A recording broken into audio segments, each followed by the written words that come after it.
Cannot hear it.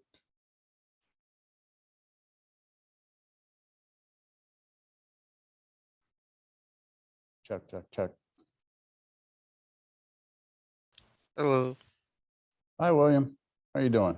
I'm doing good. Good, good. Share some. It's weird that y'all have it's showing up there, but we'll just do that.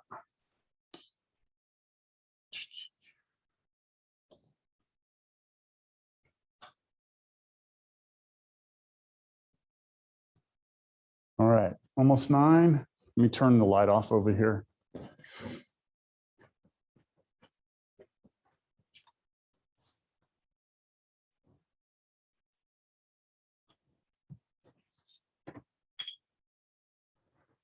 All right.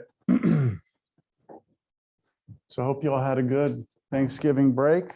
Time to get back to business here. This is our last 2 class meetings, right? Can you believe that? We're already here. It's good. So we are going to finish what we were talking about last time. If I can get this over here.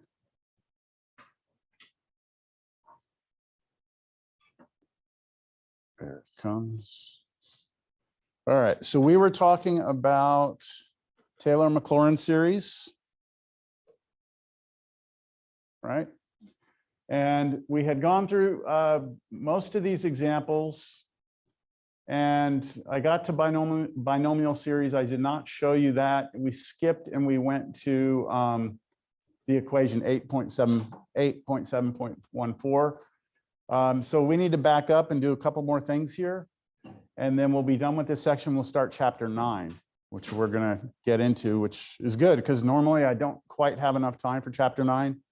So we'll have some time today. So let's see here. The binomial series. This is a tricky one. So we want to find a Maclaurin series for 1 plus x to the k. All right, 1 plus x to the k. A Maclaurin series. So let me grab this example. Come on.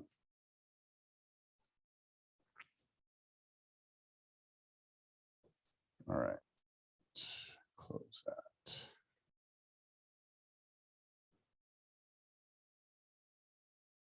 So I'm really hoping I don't, well, maybe I'll bring it up again. Yeah, I'll bring it up.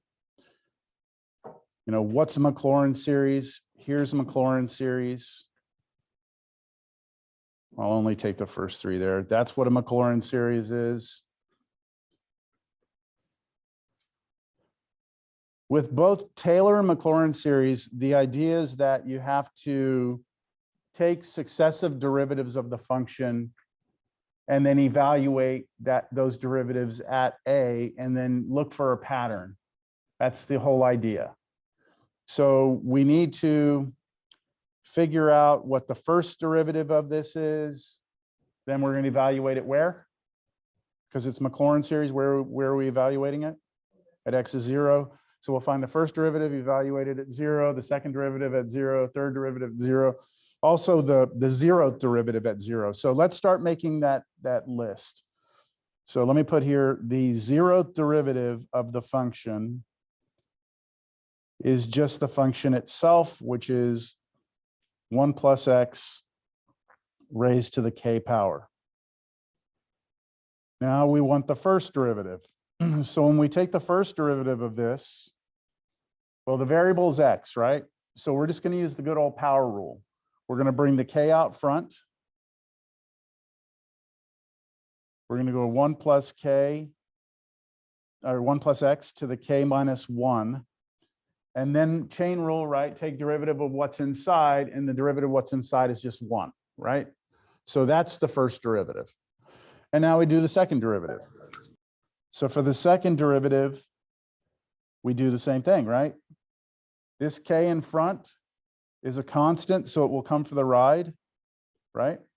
And then the k minus 1 will come out front, and we'll subtract 1 from the power again.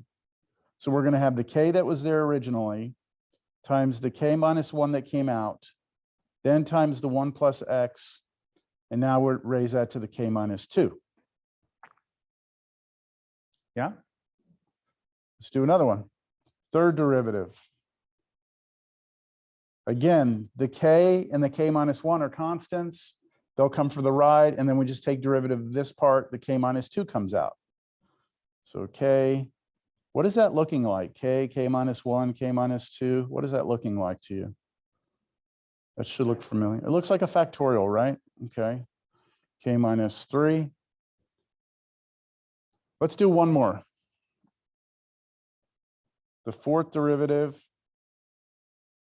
going to be k minus 1, k minus 2, now k minus 3, and then 1 plus x to the k minus 4. All right, we good? Let's see if we can come up with a formula for the nth derivative at x. So if we were to continue this pattern, let's see, the nth derivative. We got to be careful here. All right, so it will be a k. It'll be k minus 1. It'll be k minus 2. It'll follow that pattern. Where will it stop? K minus n. So let's see, where did the fourth derivative stop? We did k minus 1, k minus 2, k minus 3, right? So we stopped at 3, it was the fourth derivative. Look at the third derivative. We stopped at k minus 2 for the third derivative. So it would be k what? minus 1. And okay, so k minus n. This wouldn't quite do it, right? Look, this was a 4, this is a 3, this is a 3, this is a 2, right? It's one more than the derivative, right? It's one more. So could I do this? Sorry. How do we do it? Minus 1. Would that work or no? Check it for 4. If you plug 4 in here, what do you get? I'm trying to see. This would be k minus 4 minus 1. That'd be k minus 5. That's not what we want, right? What do we want? We want to add the 1. I'm not sure if that's what you said, Bree. No. Okay. Will that work? So if we plug in 4, this will be minus 4 plus 1, that's minus 3. If we plug in 3, that would be k minus 3 plus 1, that'd be 2. Understand? Yes? So that looks like, then what about this part? The 1 plus x. This will be to the k. Well, that's just the number 4, right? 4 here, 4. 3, 3, 2, 2, 1, 1. So just be n, k minus n. Okay, makes sense? All right, those are the derivatives. Now it's a Maclaurin series. Now what we're going to do is we're going to take each of these and replace x with 0. And that makes things really nice, doesn't it? Because if I replace x with 0, this is 1 raised to the k. And 1 raised to any power is 1. Right? So this will just be 1. What about this part? First derivative. This will just be what? Okay. And then second derivative will be k times k minus 1. And then the next one will be k times k minus 1 times k minus 2.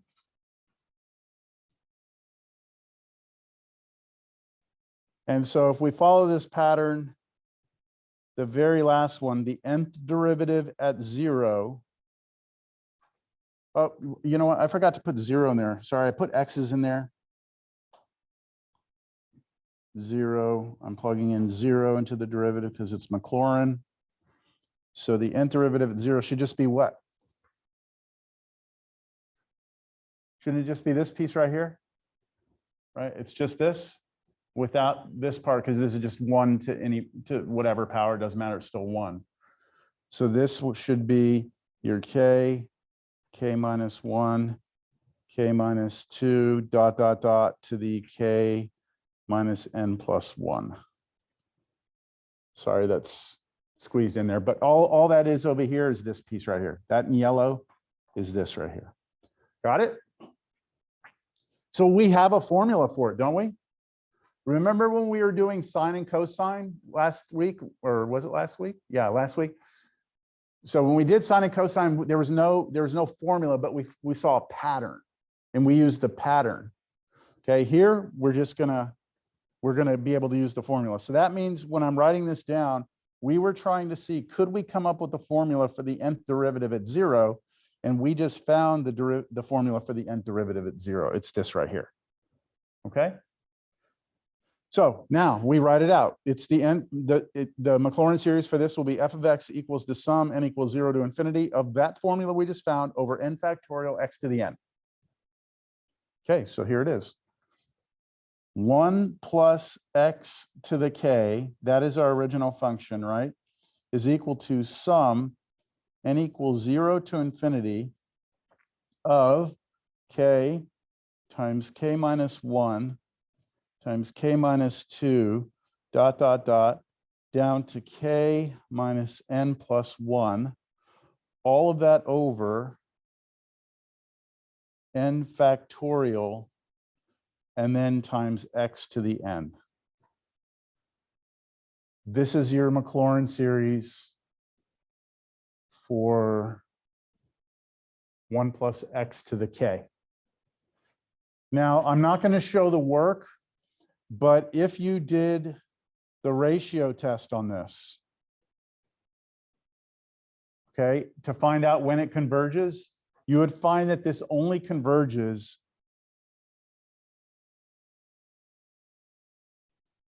if the absolute value of x is less than 1. All right, so if I ran my ratio test, we did the ratio test in a previous section. If we did the ratio test, we would be able to show that this is the radius, or this is the interval of convergence, which means that this is only valid, okay? This is only valid if the absolute value of that number right there is less than 1. If it's bigger than 1, well, then this don't work, all right?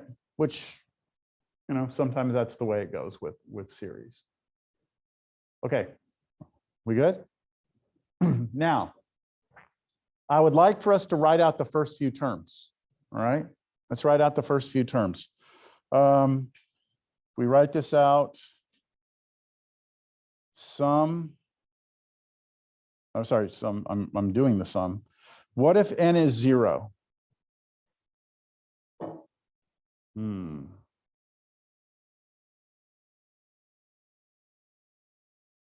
What if n is 0? So what is this? What is this up here, right? Like, this is weird. If n is 0, this is 0 factorial, that's 1. X is 0 is 1, right? Okay, so that's great, but what is this? If n is 0. What is it? K minus 1? Yeah, so you go k minus 1. Is that what you would get? You go all the way to what? All the way to k plus 1? This is strange, isn't it? Because we don't know what k is, right? We don't know what k is. So let's do this. Let's pause for a second, okay? Let's pause for a second. Let's do a specific example so we can get a feel for what's happening here. Let's pick a k. Let's pick k as 2. Okay, let's pick k as 2. Or do you want to do k as 1? Doesn't matter. Let me take this to a new page. Let's do k as 2. Okay, so what if we take this, okay, and as a specific example, if k is 2, then we get 1 plus x squared, okay? Now, I know all of us could take that and expand that, right? 1 plus x times 1 plus x and do a FOIL. Let's not do that. Let's use the formula. What does this formula tell us? Well, So k is 2, right? So this is going to be sum. I keep doing sum. Yeah, we'll do it. Sum n equals 0 to infinity. And then it's going to be 2 times what?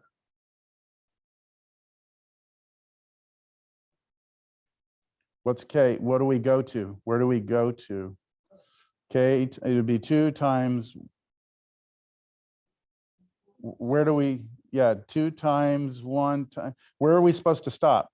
K minus n plus 1, right? That's weird. This looks really weird, doesn't it? Look, we're supposed to stop here, okay? So we go 2 times 1, and we keep going down until we get to here, all right? And then we go over n factorial x to the n. All right, let's let n be 0. If n is 0, where do we stop at? Be careful here. If n is 0, where do we stop at? If n is 0, 3. But wait a minute. 3 is, right, 2. This would be 2 plus 1. So we're supposed to go 2, 1, and stop at 3? What? This is weird, right? Something really weird is happening here. Okay, let's do this. Y'all may or may not know this. We're still going to hold off on this. I think we need one more thing before we can do this. Hold off on this. Okay, let's talk about this. Let's talk about that right there, so we can get a real feel for what that is, because that's something very special in math. All right, I'm going to write that down. How many of you have ever seen this? How many of you have ever seen this in a probability or statistics class? How many of you have taken statistics? Anyone? No? Have y'all ever seen this? This thing called, this thing? Have you all ever seen that? It's called n choose k. No? No one has seen this? No? It's okay. It's all right. If you haven't, then this is good. This is good. Let's take a minute to talk about what this is. I'm going to look it up. The book doesn't talk about this, which is really weird. They just assume you know it, but most of the time, my students don't, which is okay because you just haven't seen it. Come on, man. Let me see here. All right, so n choose k formula. Here we go. I don't want to give it away here. I don't want a calculator. There we go. So this is a formula for n choose k. If you look it up, you'll see this is the notation. It's set of parentheses with an n on top and a k on the bottom. All right, and it's n factorial over k factorial n minus k factorial. All right, I'm going to write that down, then we're going to kind of see what's going on here. N factorial over, what was it? K factorial times n minus k factorial. So what is this doing? What is this formula? Let's do an example. So look, everyone, we're going on a detour here. We'll get back to the Cal 2 in a second. So what does this formula do? Well, let's say we have, like in this class right now, 1, 2, 3, 4, 5, 6, 7. There's 8 of you here. All right. There's 8 people. There's 8 students in the class right now. I'm not sorry, for those of you who are at home, it's not that I'm not counting you. Okay, y'all are here, but physically in the room with me, I've got 8 students, right? And let's say that I'm going to pick my favorite 3. Okay, I need to choose my top 3. All right. How many different ways can that happen? Right? I could pick 1, 2, 3, or I could pick 1, 2, 3, or 1, 2, 3, right? Or 1, 2, 3. How many different ways can that happen, right? So the formula for that is this, okay? So what you would do is you would do 8, choose 3. So this would be 8 factorial over 3 factorial, and then 8 minus 3 factorial. which is the same as 8 factorial over 3 factorial, 8 minus 3 factorial. Oh, sorry, 5. I meant to put the 5 in there. So that's what it would be, all right? So 8 factorial is a big number, right? 5 factorial is pretty big. So you could calculate that. And that would be how many different ways you can choose 3 people out of 8. Let's do another example. Let's make it smaller, a smaller group so we can verify it. What if we have 3 students and I want to pick one? How many different ways can that happen? 3 different ways, right? If I have 3 students and I get to pick one, let's see if the formula works. This would be 3, choose 1. This would be 3 factorial over what? What's k here? K is 1, so 1 factorial. And then this part right here, 3 minus 1 factorial. This would be 3 factorial over 1 factorial times 2 factorial. 3 factorial is 3 times 2 times 1. And then the bottom is 1 times, what, 2 times 1? And the 2's cancel and you get 3. Right?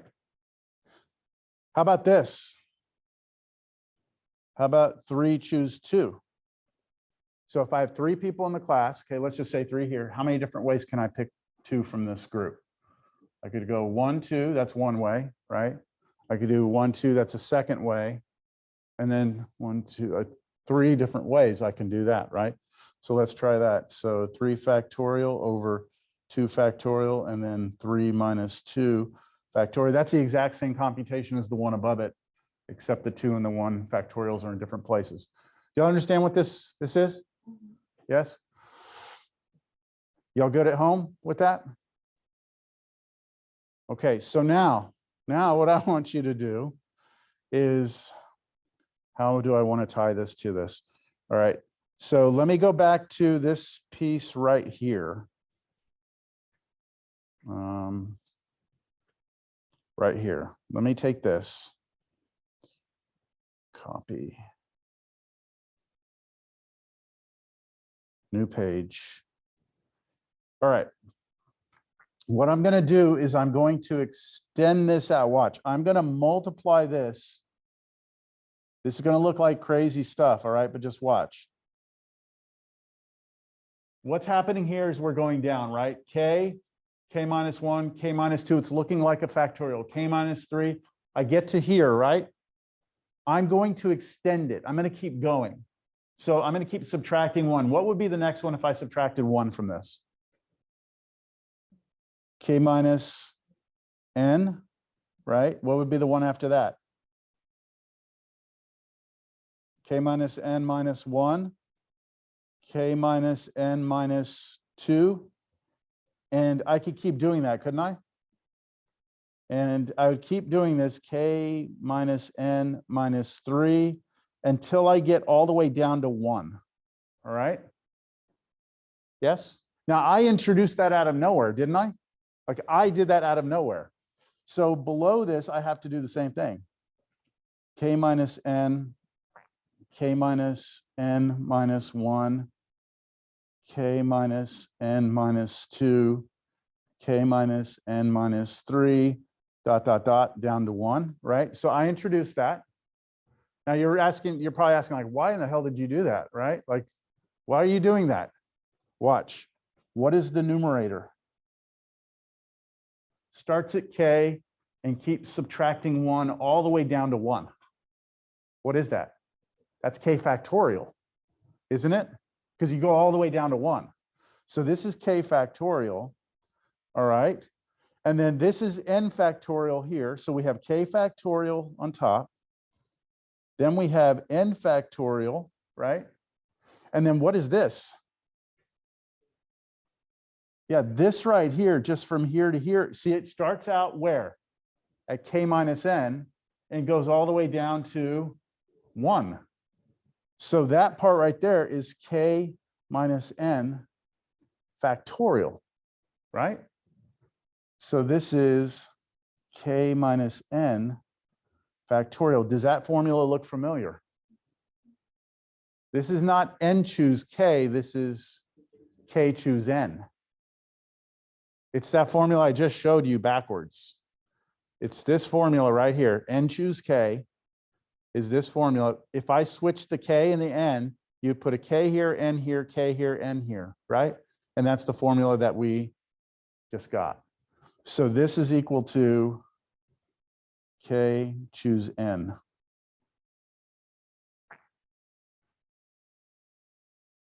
All right? You understand? So oftentimes what we'll do is when you look at this binomial, this power series here, I'm going to copy it. We'll continue this now.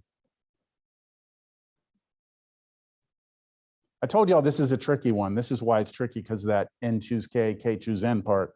We can rewrite this as sum n equals 0 to infinity of k choose n x to the n.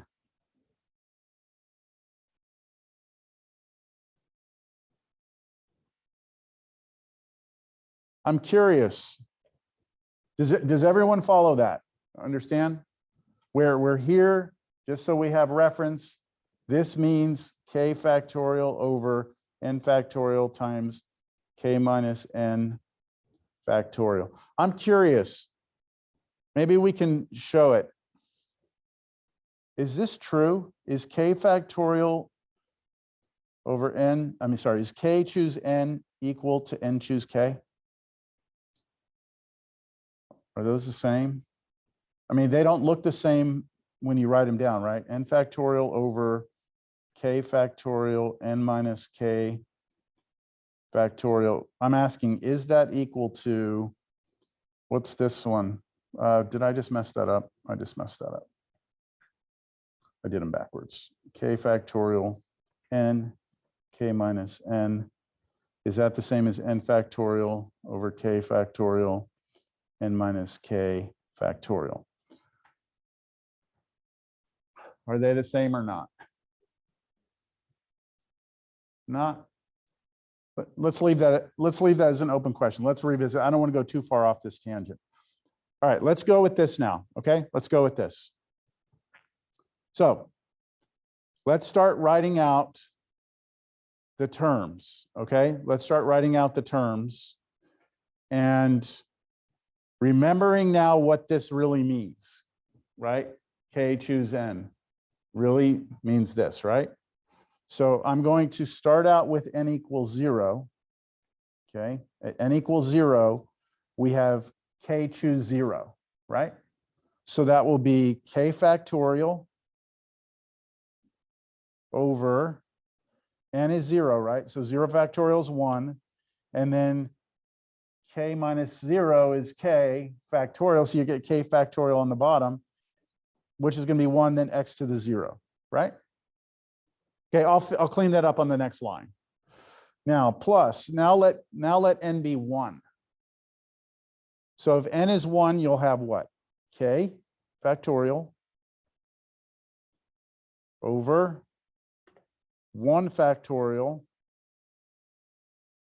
k minus 1 factorial x to the first power. Let's just keep going. Next, n is 2. So k factorial over 2 factorial k minus 2 factorial x squared plus, we'll do one more, k factorial over 3 factorial k minus 3 factorial x cubed plus dot, dot, dot. Let's clean it up. This is 1 plus, okay, what happens here? What can I do? What can I do here? Can I clean this up? K factorial on top is really, I can peel 1 off, so I can write that as k times k minus 1 with the factorial on the k minus 1. We did that way back in the beginning of factorials. And then that cancels, and that's a 1. So it's just k. kx. Okay, plus now here we have to, when we do this on the top, we can peel off the k, then a k minus 1, right? And then you can cancel out the k minus 2 factorial with this. So what are you still left with? K times k minus 1 over 2. So k times k minus 1 over 2, x to the second. We'll do one more. There's a pattern starting to develop here, right? The next one should be k times k minus 1 times k minus 2, but all over what this time? 6 or 3 factorial, however you want to write it. I'll put 6. And then x to what power? Third plus dot, dot, dot. Does that make more sense? With using that formula as opposed to this weird looking thing right here, like what the hell is this? It's much easier if you look at it as being this, which is why we use this notation, okay? Now, we had put something on hold, remember? We said, what if k was 2? If k is 2, right, then we have 1 plus x to the k, and now replace your k's with 2. I'm sorry, forgot to replace it here. Having one of those Mondays. Okay, so what will we have? We'll have 1 plus what? 2x. Okay, and then the next one will be 2 times 1 over 2, which is, right, 2 times 1, because k is 2. 2 times 1, so 2 over 2, which is 1, and then plus x squared. And now what happens? 2 times 1 times 0. 2 times 1 times 0. It's gone, isn't it? And what about the next one? It'd be 2 times 1 times 0 times negative 1. See, the rest aren't going to matter, are they? The rest of them are zeros, aren't they? Which means that 1 plus x quantity squared is 1 plus 2x plus x squared, which is the expansion of it, isn't it?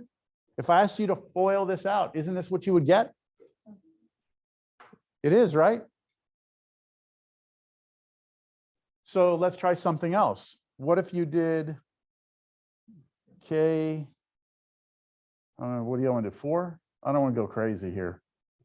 Let's do to the 4. If k was 4, it would be 1 plus x to the 4th, and then equals. Okay, so your first term is always going to be what? 1, right? So 1 plus, and now what? Kx. So 4x. All right, plus, all right, now we're plugging in 4 here. So 4 times 3, that's 12. Divide by 2, you get 6, 6x squared. And then the next one will be 4 times 3 times 2, right? 4 times 3 times 2. So 12, 24 divided by 6, 4. 4x to what power? Cubed. Okay, next one would be 4 times 3 times 2 times 1, which would be 24, but over what? 24, because the next one would have been 4 factorial, which would have been also 1, right? I mean, it would have ratio. Do I need to show that next one or not? Y'all got it? 1. So 1 what? 1x to the 4th. And then from here on out, what's it going to give you? Zeros. That is the binomial expansion of 1 plus x to the 4th.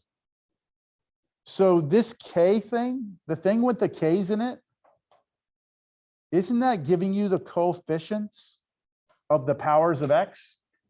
And the powers just keep getting bigger. Those are the coefficients. You have maybe in the past seen this. I know my Cal 1, I'm pretty sure I showed you. Pascal's triangle.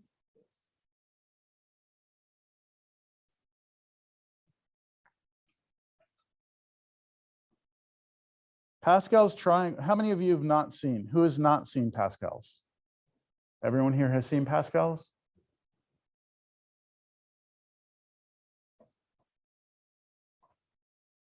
Okay, so Pascal's triangle is really good because it gives you the coefficients of your binomial expansion. The problem with Pascal's triangle is if you want to go down to like the 13th, row, then you have to like build out the triangle, right? You have to build the triangle out. What this does is it allows you to go directly to the 13th row. Like if you wanted to know this to the 13th, here's what I can tell you. It's going to be 1 plus 13x, okay? Plus 13 times 12 over 2, x squared. And then 13 times 12 times 11 over 6, times x to the third. See, I can build it out. I don't need any of the previous rows to build it. So this is a really important formula because it allows you to easily calculate a binomial expansion. All right, and we got it how? Maclaurin series. So pretty cool. All right, we are going to proceed. Well, I've been showing you all in the past, I've been showing you all like an animation that this actually works. So here I have, I actually don't know what I have.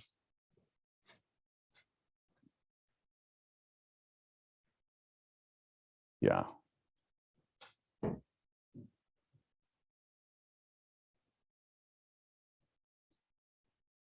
So this is if K is, right now, this is if K is 5, okay? If K is 5, you do 1 plus x to the 5th power. The red is the graph of that function, all right? And then the black is going to be our Maclaurin series. So the first term is 1. Next term, 1 plus 5x, right? Now that's a line. It's an approximation. Here we go. 1 plus 5x plus 10x squared. Better, better, better. Boom, that is it. It's not that it's close, that is it. Do y'all see that? That is it. Now, it's only between -1 and 1, though. It's the only place this works. If x is between -1 and 1. If I change my k, you can see now it messed up because k is now 10. So I've got to go out until I get to the 10th power, and then it should land right on top of it. Right there, between -1 and 1, it is the exact function. You can see the Pascal on here, can't you? In the middle, 252, then 210 on each side, then 120 on. So this goes back to that question I left open. Is k over n, k choose n the same as n choose k? In some respect, there's some symmetry here, isn't there? There's some symmetry because what happens on the left and the right are the same, right? The left ends are 1s, the next ones in are 10, 10, 45, 45. There's some symmetry on the triangle. So they're not the same, but there's some symmetry in there. All right, we move along. So I also showed you, well, you know what, we'll do these. So look, on your exam, okay, on your exam, that's next week. When is it? Is it Wednesday? I don't remember. We'll look it up. So on your exam, you are allowed to use this reference sheet, okay? Where is it? Let's go take a look real quick. So here's our schedule. Yeah, Friday, 9 a.m. I mean, Wednesday, 9 a.m. Yeah, so it's 9 to 11:45 is our final next week. So on your formulas, please print all these out, have them with you, bring them. I'm not going to provide these for you. So make sure you have a hard copy. If you don't, get with me. Maybe there's a way I can get you a hard copy. You don't have a printer, but okay. So this is the Maclaurin series table, right? On the test, you are not allowed to use this table unless I tell you you can use it. So I'll say use, find this or whatever using the Maclaurin series table. Otherwise, if I ask you for a Maclaurin series, you have to generate it yourself, all right? A good example of that would be Where was that example? Right here. So this problem right here, find the Maclaurin series of this. Now on this, I did not tell you that you could not use the table, right? I didn't give you any direction here, which means that you can't use the table, all right? Now, when we did it in class, we kind of used the table in class, but so I would tell you on the exam, you can use the table for this, and the way you do it, maybe we can revisit this one quickly. The way you do this one would be you look at your Maclaurin series for cosine, which is right here, okay? You get this Maclaurin series, and all you do is multiply it by x squared. So you would put the x squared out in front of the sum, or you put the x squared in front of this and distribute it through, right? But you would not have to generate you do not have to generate the Maclaurin series for cosine by hand, okay? On a problem like that, if I said you can use the table. So on the problem that I want to do now, this one, the instructions here are to evaluate this using series. I did not tell you you could use Maclaurin series table, but I want to add it here because I want you to be able to, all right? So using Maclaurin series table. Just to give you an example of how the instructions would appear on the test. Evaluate this using that, and then part B. Well, once you know the answer to part A, you can get part B without anything. So let's do this. Let's do this problem.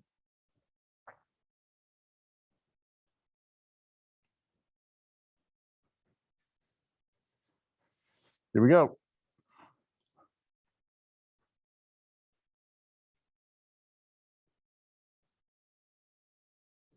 All right, so what I'm going to do first is I'm going to try and figure out what e to the negative x squared is. By the way, that right there, if you try to integrate that, you can't do it. All right, even if you go to Wolfram or any program you want, integrate e raised to the negative x squared. Yeah.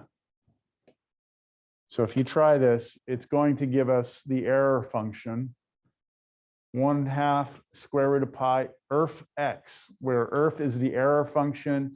You can look more into this if you want, but basically it's going to be like, yeah, this is because we can't figure things out. So yeah, it's not happening, all right? So we cannot do that by hand, but what we can do is we can take e to the negative x squared, and then we can go and look at what is the Maclaurin series for e to the x. So the Maclaurin, you'll have this memorized by now? Yes? Sum n equals 0 to infinity. What? X to the n over n factorial. Good. That's the Maclaurin series for e to the x, which we know is if you plug in 0, you get 1, then plus x, then plus 1/2 x squared, then 1 over 3 factorial. This was 2 factorial. I just put 2. Guess we can do 3 factorial here.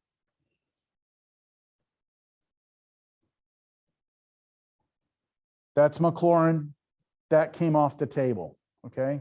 This comes off the table. I could have copied and pasted it, but I wanted to show you that, you should probably have that one memorized. Just for your own sake, moving ahead in your, engineering or whatever, you should know the Maclaurin for e to the x. All right, so all we're going to do here is we're going to replace all of our x's.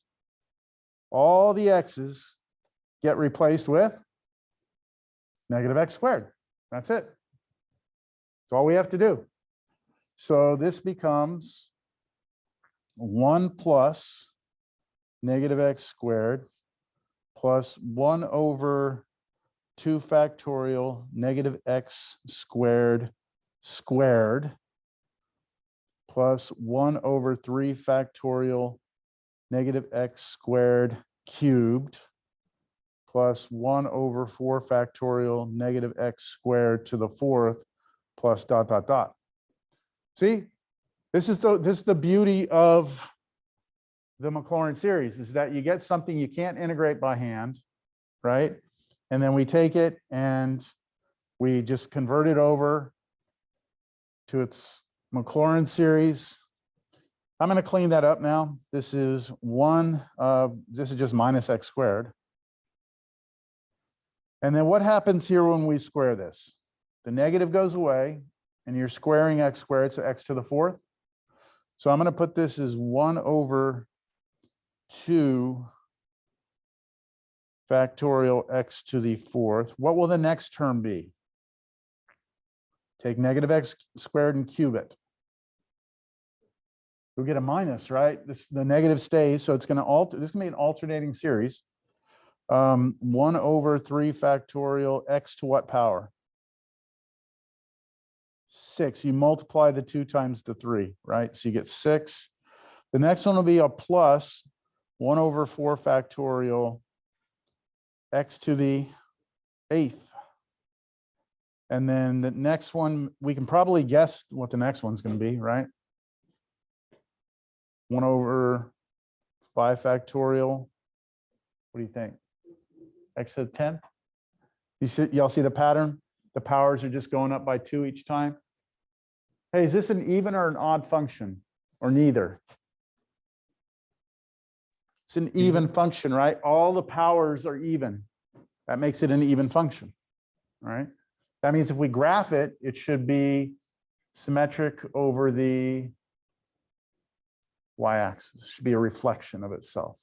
Do y'all believe that? I think it's worth us looking at just to prove to ourselves. I mean, of course, e to the x, that's not even or odd, right? But that's not what we're talking about. We're talking about e to the negative x squared. See? It's an even function. It's a mirror image of itself over the y-axis.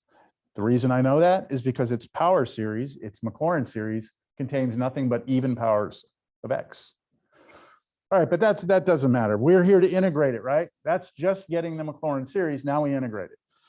So if I want to integrate this, I'm going to integrate 1 minus x squared plus 1 over 2 factorial x to the fourth minus 1 over 3 factorial x to the sixth plus 1 over 4 factorial x to the 8th. I think that's enough.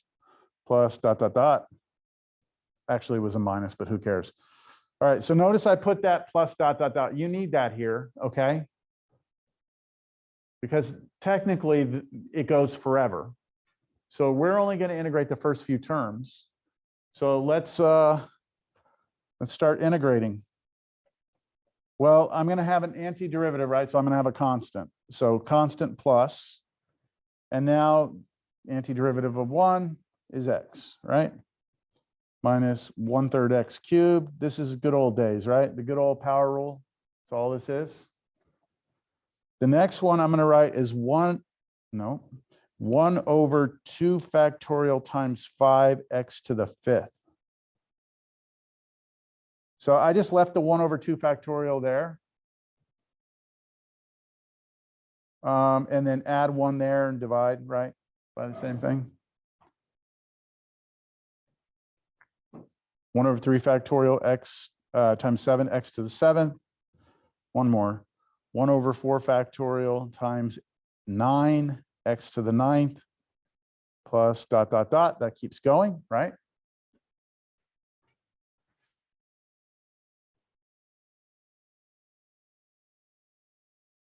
We have answered part A.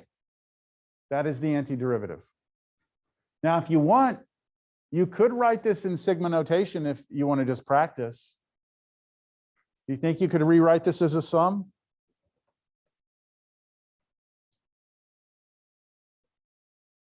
Let's see if we can. It is an alternating series, right? Starting with a positive, so -1 to the n, right? Because we're starting at 0 here. That'll take care of our alternating. Let's look at the powers on x. What are all of them? Odds. So I need odds starting at 1, but my index starts at 0. So I need x to what? plus, right? Because we're going to start at 0 for this. If we started at 1, then we would put -1, right?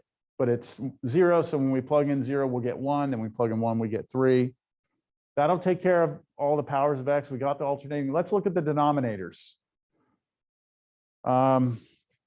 Let's see. This was really, in front of this 3 was really a 1 factorial, right? And then what's sitting in front of this x? 1 over what? 0 factorial and then a 1, right? Times 1. You all see the pattern here?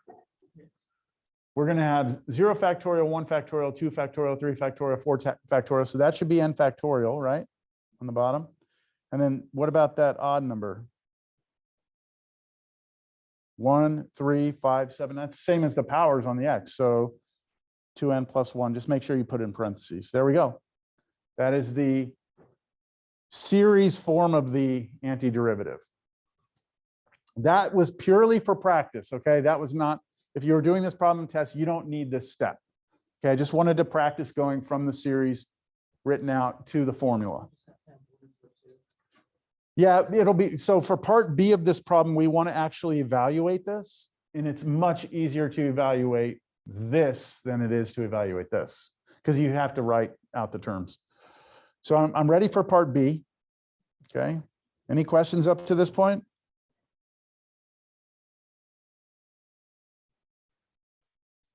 So for part B, we want to evaluate it correct to 4 decimal places. Okay, so here's what I'm going to do. Here is the antiderivative, right? This is it right here. So I'm going to take this, right? I'm going to take this,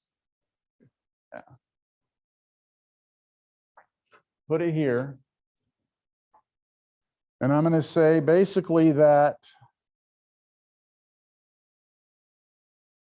see, I think I'm missing something here. There's a 3 here. The integral from 0 to 1 of e to the negative x squared dx is equal to this antiderivative, right? Evaluated from 0 to 1. Understand what I'm doing? I no longer have the plus c because I'm doing a definite integral. So I just write the antiderivative down, and I'm going to plug in 1, and I'm going to plug in 0. So when we plug in 1, I mean, 1, we're going to get numbers, right? When we plug in 0, it's 0 for all of them. So I'm out of room.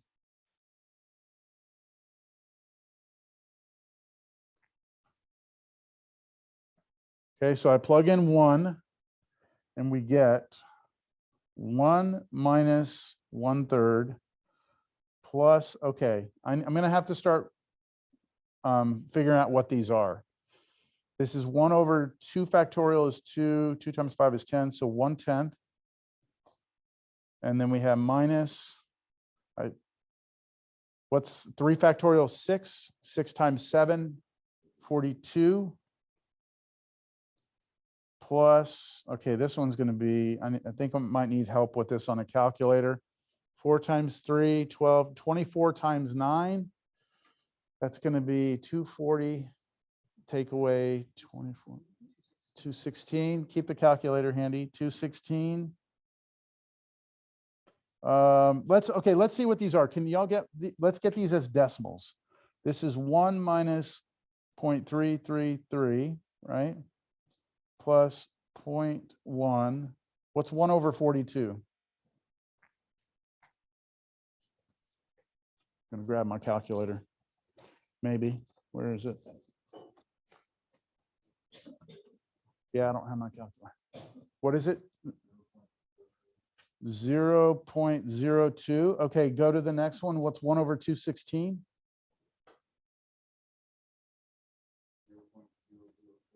0.0046. Okay, so what I'm trying to do here is we want this to be correct within 4 decimal places. So what I need to do is figure out how far out do I go so that I no longer have an impact on the first 4 decimal places, which means I need to see if how far I need to be to get zeros in the first 4 decimal places. Does that make sense? So I do need the next one. What would the next one be? I don't have it up there, do I? This one was, yeah, so the next one would have been, I didn't put it here, it would have been 1 over 5 factorial times 11, right? That would have been the next piece there. What is 1 over 5 factorial? What is it? 5 times 4 times 3 times 2, then times 11, and then do 1 divided by that. Well, what is it first? I'm going to get my calculator. 1 over 1320 plus 0.000758. Is it minus? Yeah, it is minus. Sorry. Thank you. Minus 0.758. Okay, so that's still not far enough, right? Still not far enough. I think we'll get it on the next one, because the next one would be 1 over 6 factorial times 12.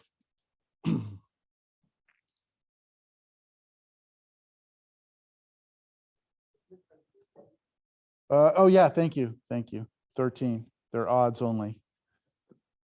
6.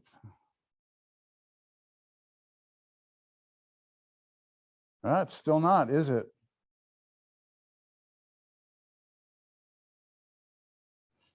I'm getting 0.001068. Right? Yeah, I think we'll need one more, unfortunately. So next one would be 1 over 7 factorial times 15.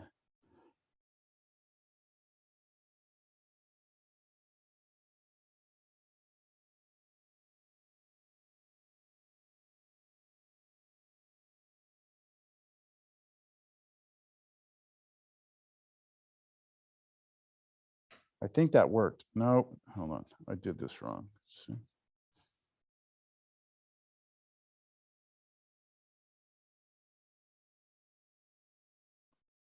There we go. Did someone get, this should be a minus, right, on this one? So 0.000132. Okay, there we go. So now, if we take these and add these up, or add or subtract, whatever, put that together, any other terms we have are not going to have an impact on the first 4 decimal places. So that's not bad. I mean, when you think about it, we think about it as this being the area. Okay, go back to this picture here. We wanted the integral from 0 to 1, right? From 0 to 1 of this blue, of that blue curve, right? So we wanted the area. We wanted the area under this, right? From here to here, that area, we've got that area within 4 decimal places. And it only took us how many terms?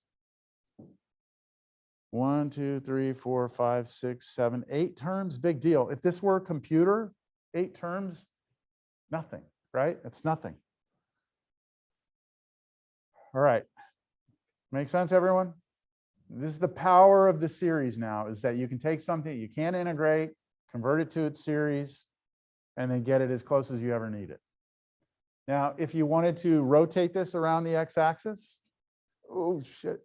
Okay, how does that change things? Right? I'm throwing this out there now, just as a random question. What if you were to take y equals e to the negative x squared and then rotate it about the x-axis and find the volume?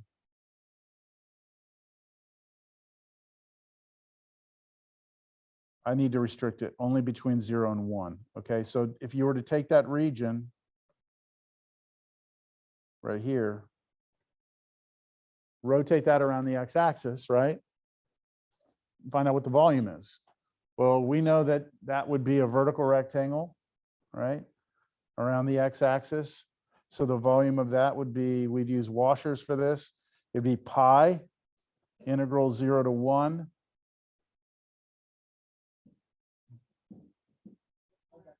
Yeah, it's the top one squared minus the bottom one squared. The bottom one is 0. So you just would have e to the negative x squared, but then what? Squared dx. That's it, right? Okay, so you square this. Now what happens when you square? What happens here? You multiply, right? So what's negative x squared times 2? I mean, yeah, times 2.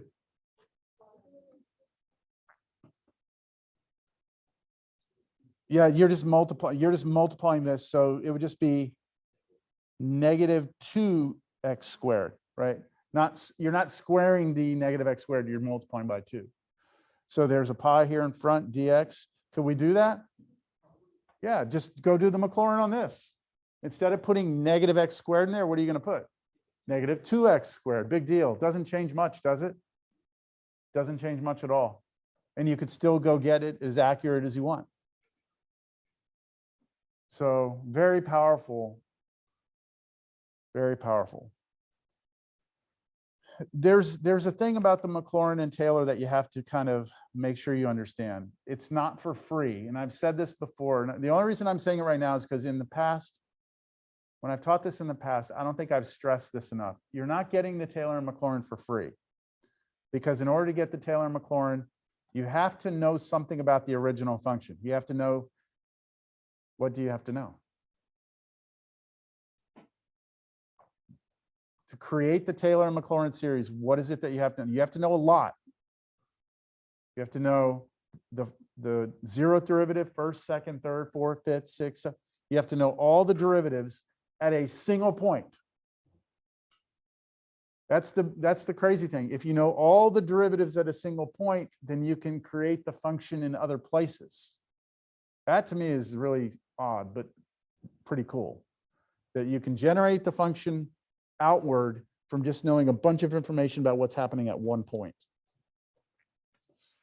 All right, we move on.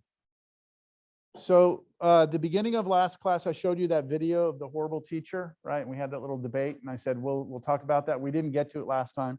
So we're going to do it now. We're going to do multiplication and division of power series. This is a skill. It's a technique. There's nothing fancy here as long as you remember how to do long division. All right. You'll see things do get a little ugly. Numbers get big. Numbers get messy. Common denominators, things like that. But other than that, it's just basic old long division. So here's what I would like to do. Let's start out with these examples here. You know what, let's do the first one. Find the first three terms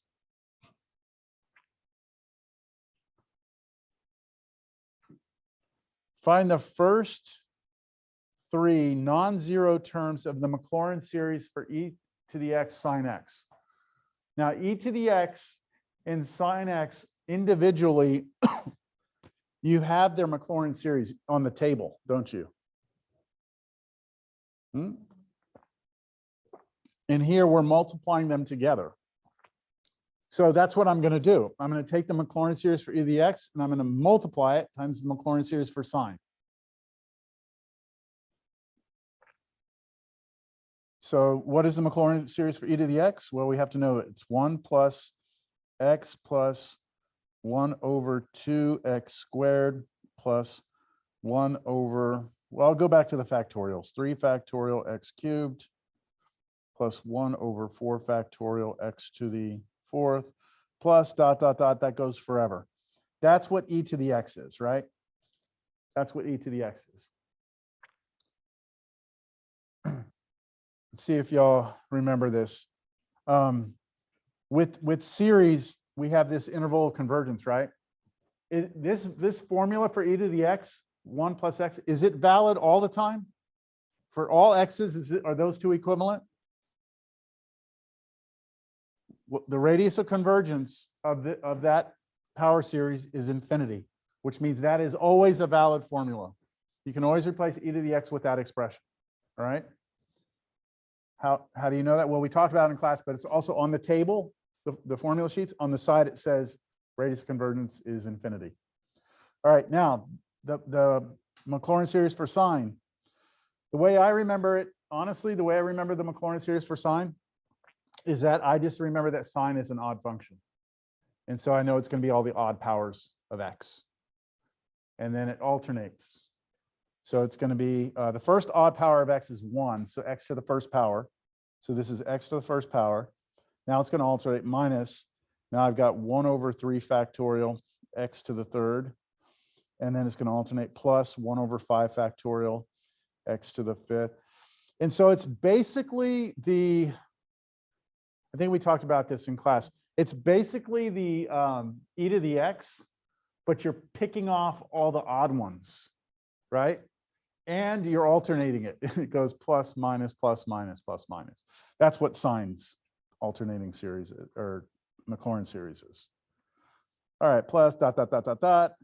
That's your sine of x. And that is also valid always. There's radius of convergence of that is infinity. So that is a valid expression. So this is what the original expression is equal to, right? We're saying that e to the x times sine of x is equal to that. Now we multiply. Okay, we have to multiply this out. So we're going to do the good old-fashioned multiplication.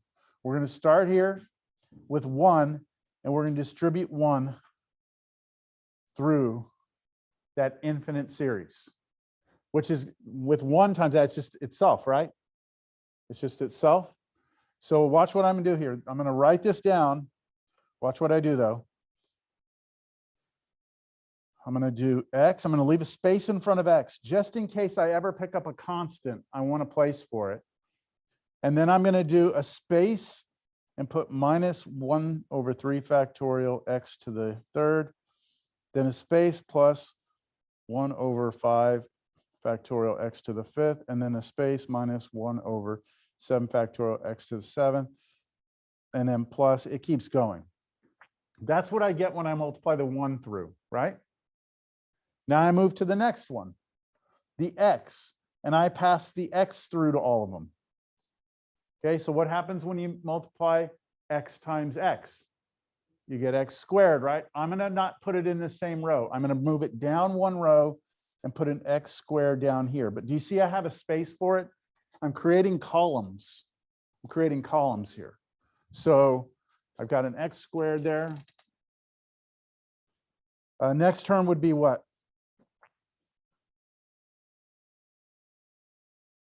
Negative 1 over 3 factorial x to the fourth. And again, I put that in the column for the 4 power, which I left a space for. 1 over 3 factorial.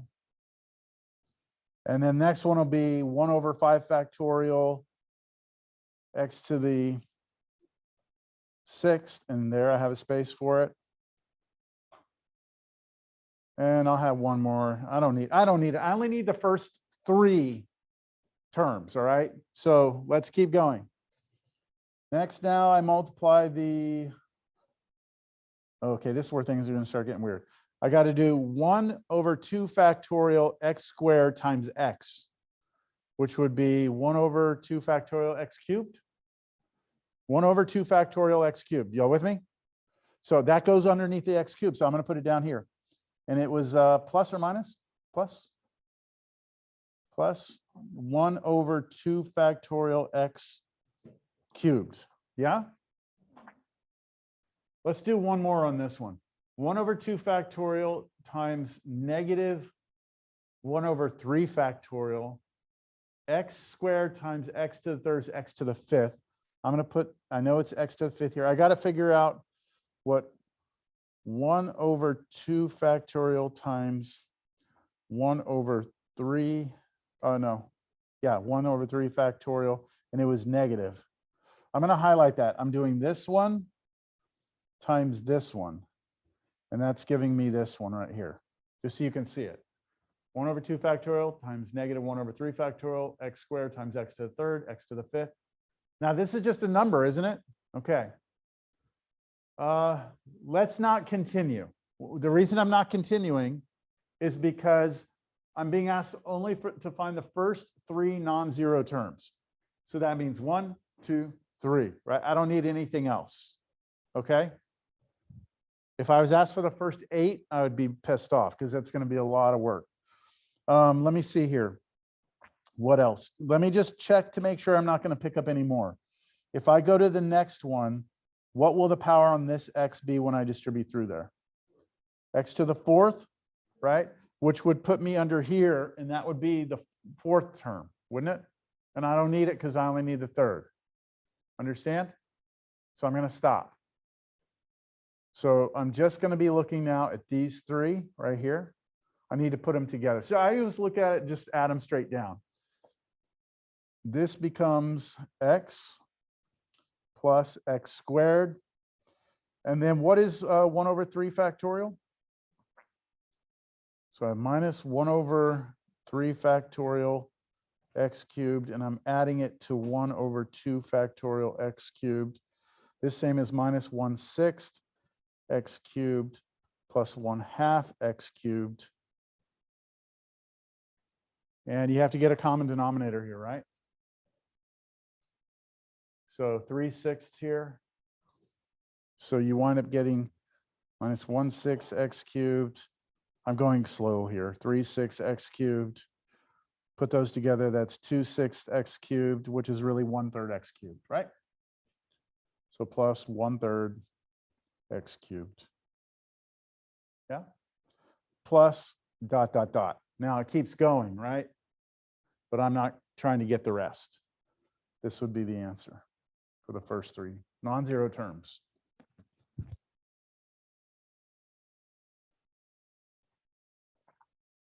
That's not even enough terms to get a pattern.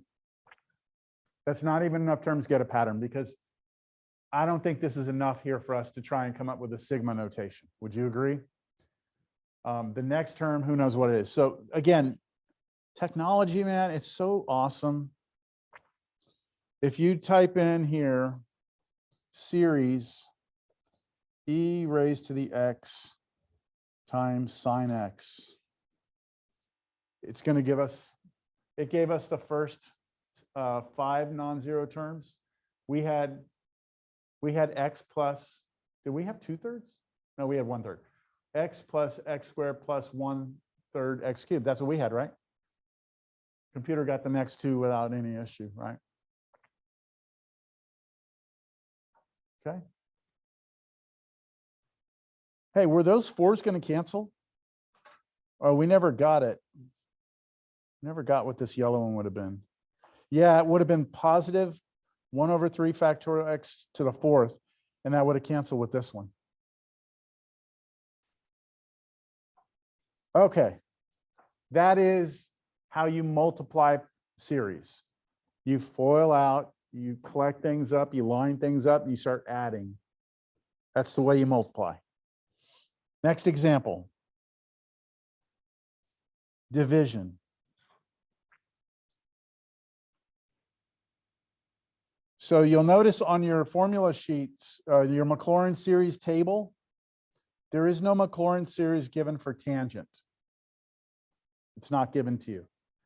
And the reason it's not given is because tangent is sine over cosine, right? So if you take this tangent x and you convert it to sine x over cosine x, you already know what the series for those are, right? So this will be x minus 1 over 3 factorial x cubed plus 1 over 5 factorial x to the 5th minus 1 over 7 factorial x to the 7th plus dot, dot, dot. That's Sine's Maclaurin series. You divide that by the Maclaurin series for cosine, which is 1 minus 1 over 2 factorial x squared plus 1 over 4 factorial x to the 4th minus 1 over 6 factorial x to the 6th plus dot, dot, dot. That makes sense? And now you have to do long division. You actually have to take that whole numerator, put it in the division box, and take the denominator, put it in a division box. So this is where things get messy. I'm going to take sine and put it in here.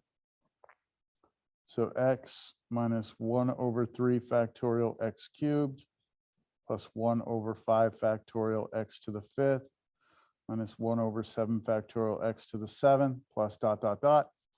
And then on the outside, I'm going to put cosine 1 minus 1 over 2 factorial x squared plus 1 over 4 factorial x to the fourth minus 1 over 6 factorial x to the sixth. I'll stop there, plus dot, dot, dot.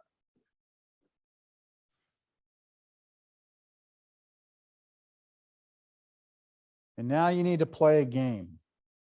And I already messed up. What did I mess up? Well, I didn't mess up.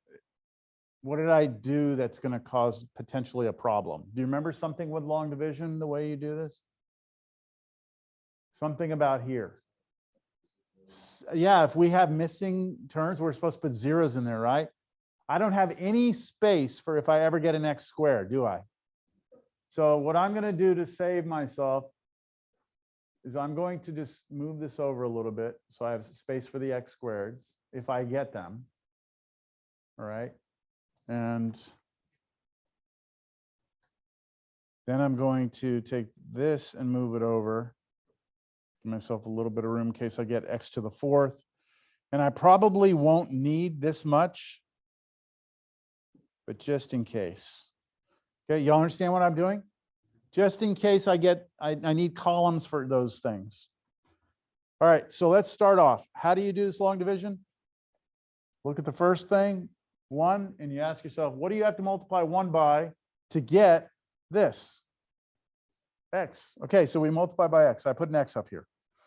And now that x distributes to each of these terms. I'm going to hit each of these with an x. So let's do it. I multiply x times 1. I get x. I put that here.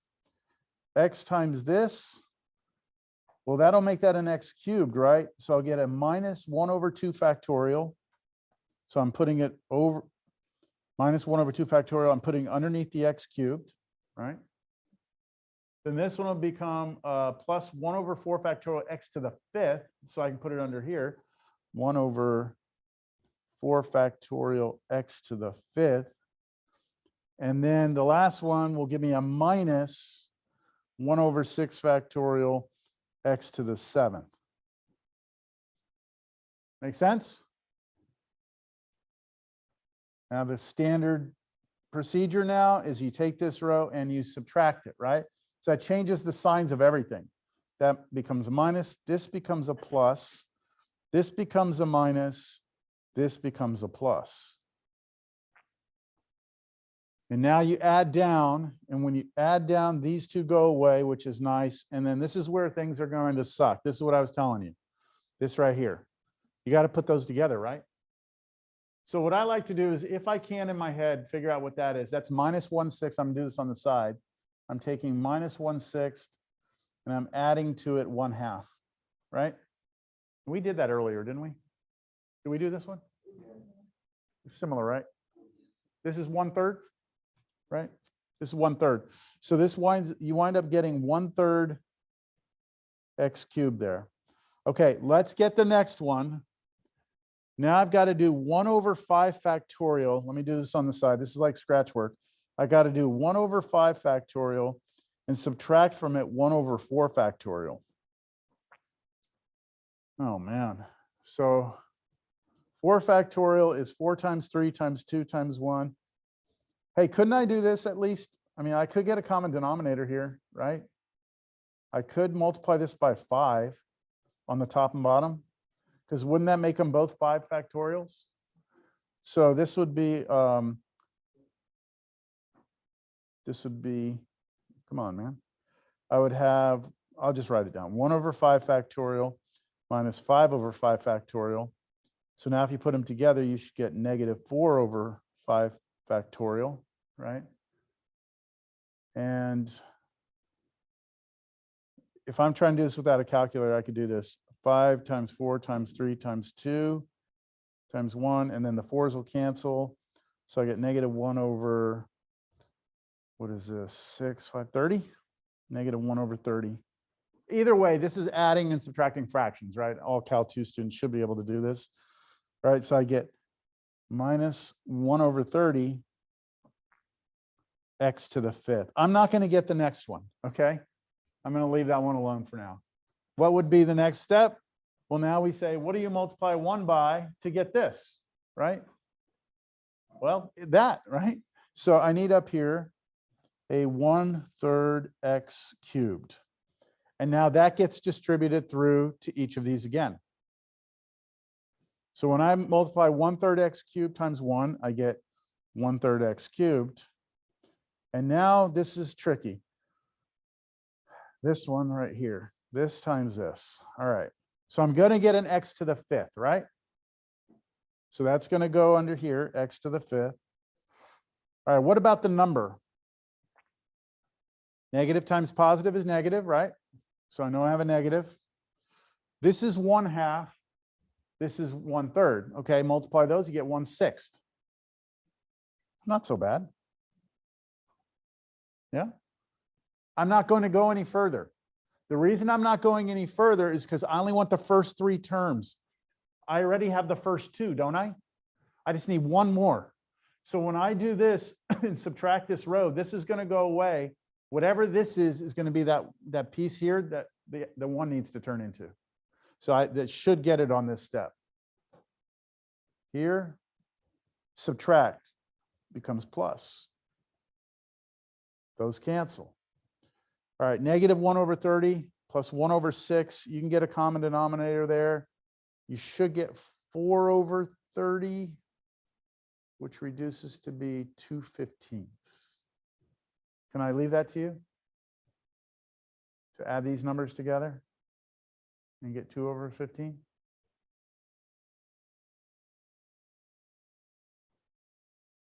Common denominator, yes, yes. Okay. So now I say, all right, well, all right, what next? I need to turn 1 into that. So that's going to become 2/15 x to the 5th. Plus dot, dot, dot, it keeps going. Okay? I just want the first 3 terms. If we wanted 4 terms, this would have been more work, right? Any questions? You sure? All right, let's go back to that horrible teacher. Let's go look at that again. This was on YouTube. Oh, wait, let's go. Yeah, let's go here. Okay, it was horrible teacher. Horrible teacher.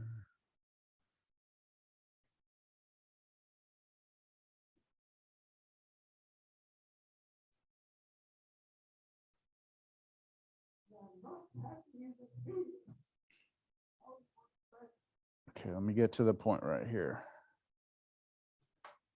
All right.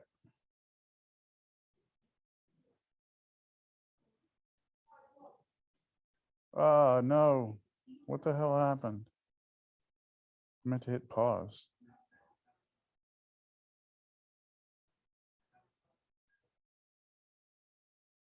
So remember, the student's asking how to get from one step to the next. And he says, divide 1, right? So the students are not figuring out how to get from here to here, right? This step. So let's see, what's changed? 4y⁻1, 4y⁻1, 1 over, this looks like x cubed to me, right? And I believe this is an x cubed also. If I play the video, I think it'll look better. Maybe not. But I believe that's an x cubed as well, okay? So the only thing that's really changed is that, right, this 1 over x cubed is this. 1 over this is what's changed, right? Now this is like, yeah, so what happened here?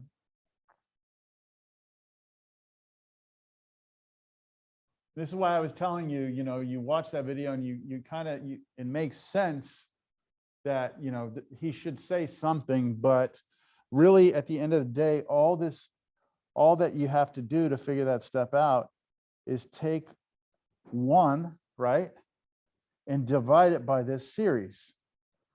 1 plus x squared over 4 plus, I can't really tell here, 5x to the 4th over 192.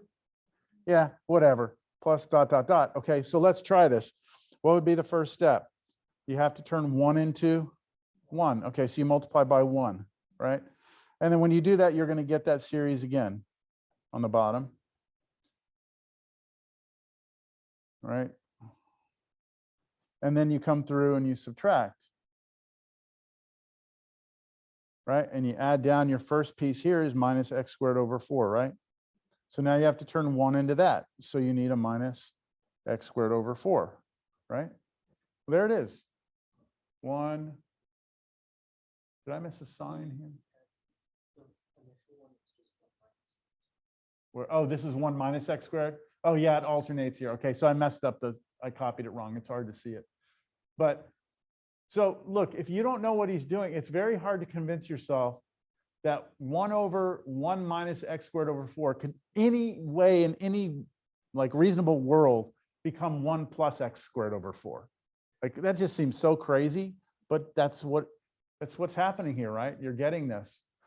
So I actually have a video somewhere on my YouTube channel where I actually work through this problem and I do it and show somewhere in my channel. I don't know where it is, years ago. It's easy arithmetic. That's all that is, an easy arithmetic. Now that you see it, do you see that he's not wrong? He could have just said, we talked about this after class, could have very easily said, hey, yeah, look, if all he had to do is this, I think he would just solve all the problems by just saying, oh, look, he said you just divide 1, right? So in his mind, that's enough. But I think if you just say, oh, put 1 here, take that, put it here, you're done. You know, that would do it, as long as the students had seen it. If you hadn't seen how to divide a power series, then that's a different story. Okay? So the takeaway from that, I hope that, you know, later on, as you progress down, you know, if you ever run into a situation where your professor is acting as if you should know that, before you start, you know, going crazy about it, talk to your classmates. Hey, have you ever seen that? You know, like, make sure it's not something that you're missing from the past before you start accusing the teacher of doing crazy math that doesn't make sense. All right. Well, everyone, that's it for chapter 8. We're done. That's it. So yeah, good. So what do y'all want to do? Y'all want to get into chapter 9? You want to call it a day? It's up to you. I'll let you go if you want. How many of you have graphing calculators with you today? Yeah. Graphing ones, yeah. Let's play around with those for the next 10 minutes. So here's what I'd like for you to do. I'd like for you to see on your calculator, and for those of you at home, please follow along if you have a graphing calculator. I want everyone to graph on their calculator y equals x squared, right? I'm hoping everyone knows how to do that, yes?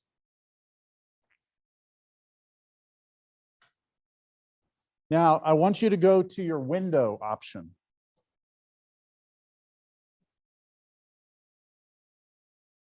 And what it's probably going to say is something like x min, what does it say for you? Negative 10? X max, what, 10? Something like that. And then I think it says what, x delta, x scale, right? X scale, is that what it says? Okay, whatever. And it's what, 1? Yeah, okay. And then it's going to do the same thing, y min, y max, right? And it's negative 10, negative 10. You could, or negative 10, positive 10. So if you adjust those, right?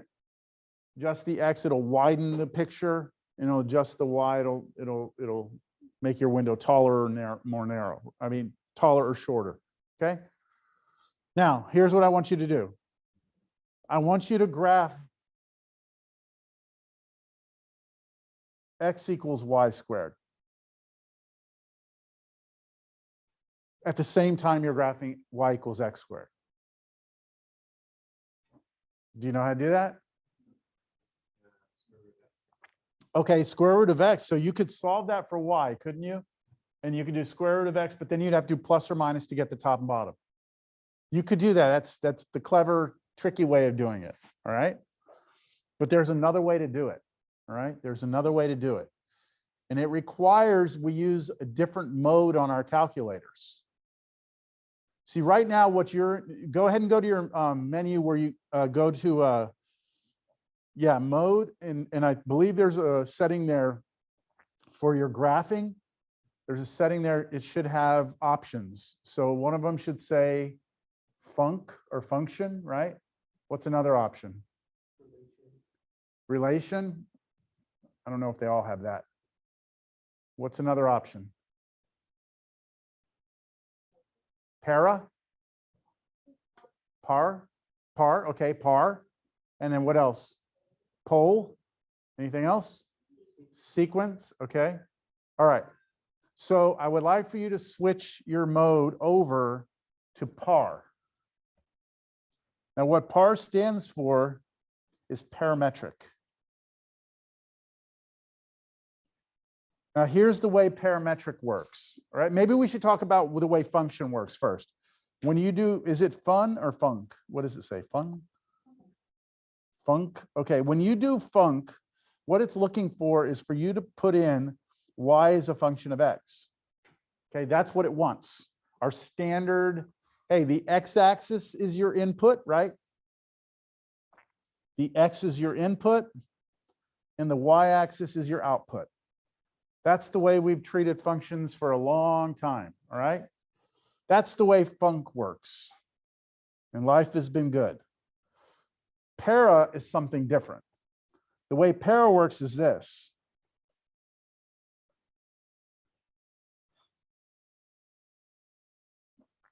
It says it's still going to graph something, okay? But the x-axis is no longer the input. The x-axis is some function of x, and the y-axis is some different function of, some other function, not of x, of t, and this is a function of t. And the t is the input. So t goes in, and the output of the function will be an ordered pair, which will be some function of t and some other function of t. Now that may seem very confusing. I understand first time you see it. Let me just give you an example. Here's the way, so go ahead and go to func and then go to graph, and it should be giving you something that says like, what does it say, xt1, and then yt1, is that what it says? Okay, yes, yes. Okay, what I'd like for you to do is on xt1, I want you to put t, and then on yt1, I want you to put t squared. And then I want you to graph it. And what it's going to do is it's going to make your x coordinate be t and your y coordinate be that t but squared. And graph and tell me what you see.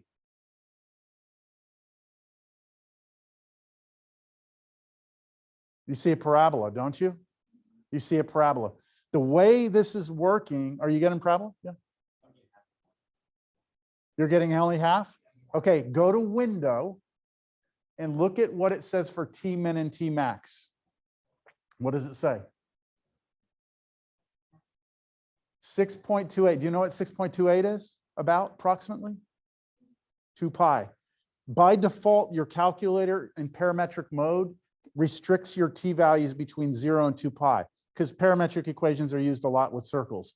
So change it to -10 to 10 and then go look at the picture again.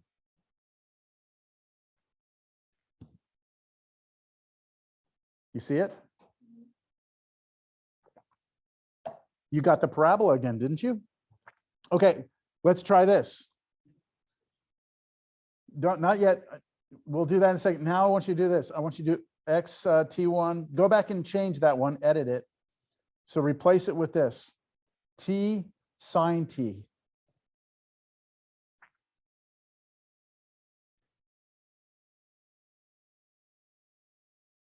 And then graph it.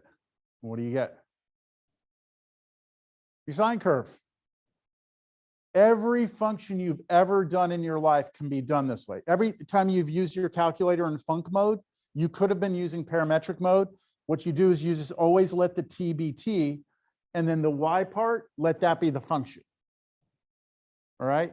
If you let the t the x be t, if you let the x be the t, and let the y be the function you're interested, you can do anything. How about e to the x? So you go in there, you put in t here, and then on the y, put in e to the t. What you can think about t as being a clock in the background now. Instead of t being the x on the x-axis, think about t as being a clock. All right. Now, go back, do this one again, do that one again, and then on the next input below it, where it says xt2, yt2, can anyone guess what you're going to do to make it go the other way? Yeah, flip it, flip it. So now let your y be t and let this be t squared. Let the x be a function of the t. And when you graph that, you should get a parabola that opens up and a parabola that opens sideways. This would have been useful for all the air. Yeah, I know. But I wanted you to have to think about the graphs and make them yourselves rather than just go here. All right. This is pretty awesome, right? This is pretty awesome. Okay, so now let's see. What if I want you to do this? What if I want you to draw a circle? I want you to draw a circle. So you have to think about it this way. T is like a clock in the background. All right. I want you to draw a unit circle, circle radius 1. So normally we have an x and a y coordinate, right? And there's a relationship between those two. X squared plus y squared equals r squared, right? That's our equation of a circle. X squared plus y squared equals r squared. But there's another thing that we can talk about on a circle. Every point on this circle has an x and a y coordinate, but it also is just a function of theta. This is always just cosine theta, and this is always sine of theta, isn't it? If you're on the unit circle. And so if I just replace this theta with t, then the x coordinate is cosine of t, and the y coordinate is sine of t. So go do that for your x1 and y1. Do x1 as cosine t, and x2 is sine of t, or y2, side y1, whatever the hell, you know what I'm saying. I think you know what I'm saying. Go cosine t and sine t, and then go to your window and change it from 0 to pi.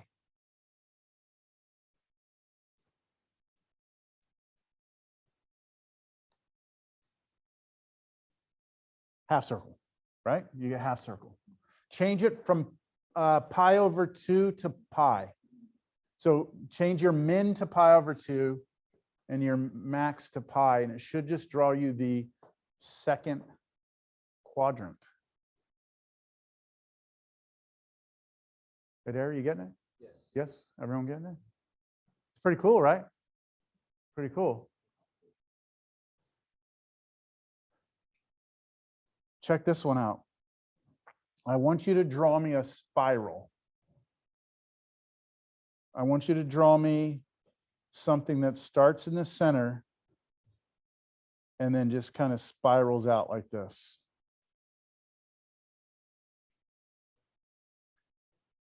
Yeah, well, can you do something? So think about this. When I had you type in cosine t, sine t, what was the number in front of the cosine t and the sine t really equal to? The one here is really the what?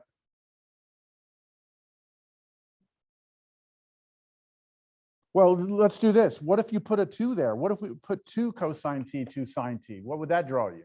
Put a 2 in front.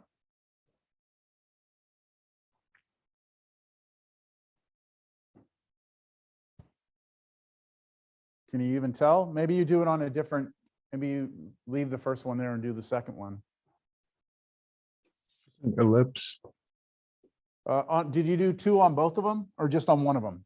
Oh, just on one of them. Okay, yeah. So if you only do one, you get an ellipse. But if you do 2, you get a circle, but it's different than the first one. What's the difference? It's bigger, right? The radius is now 2. So this 2 in front controls the radius. In general, it's like r cosine theta, r sine theta. So if you change that number in front, you change the radius of the circle. So if you just put a 1 here, it's going to draw you the unit circle. If you put 2s in both places, it's going to draw you circle radius 2. You put 3s in both places, circle radius 3, right? If you put 2 in front of one of them and a 5 in front of the other, you can try it yourself. Ian was saying you get an ellipse. You'll see that? You can start really messing with this. How could you draw me a spiral then? T in front of both. Change what? Put T in front of both. Yeah, put a T in front of both. Put a T in front of both, and then go from like 0 to 2 pi or something like that. Put a T in front of both. And so as T grows, right, T starts at 0, and then as it gets bigger, the radius gets bigger, but at the same time, it's drawing the circle. Did you get a spiral? Something like it? Yeah, it did it twice. It did, yeah. So if you change your window, you can. So the moral of the story here, are we out of time? Yeah. So the moral of the story is what we have now are parametric, what we are going to be looking at next class are parametric equations, which is basically a new way of drawing things. And here's the beauty, okay? Here's the beauty, everyone. Do you remember how back in every class you've ever taken, we would say that this spiral is not a function because it fails the vertical line test? The reason it failed the vertical line test and the vertical line test actually made, like that's what we always checked, is because the X was always the input, right? And so we were saying, oh, look, we have multiple outputs. We have 4 different outputs for that input. Well, now your input's not on the picture. Your input's time in the back. So there is no more vertical line test. There is no more horizontal line test. And this function is a true function because for every input, there is exactly one output. And so now what we can do is we can get around that whole idea of vertical line test at all, and we can start talking about how long is this curve? How long is it, right? What's the slope of the tangent lines? Cal 1 questions, right? There's a lot of things we can start. So that's what we're going to do next class. And then we're also going to, that's going to be the first half of class. We're going to blow through it quick because it's just a bunch of formulas. And then the second half of class, we'll talk about polar equations, which is another way to draw functions. All right, everyone, have a good day. Y'all good at home? Any questions there? Thank you. Oh, yeah. Sorry. I gave you the option to call it a day, but then I decided not to.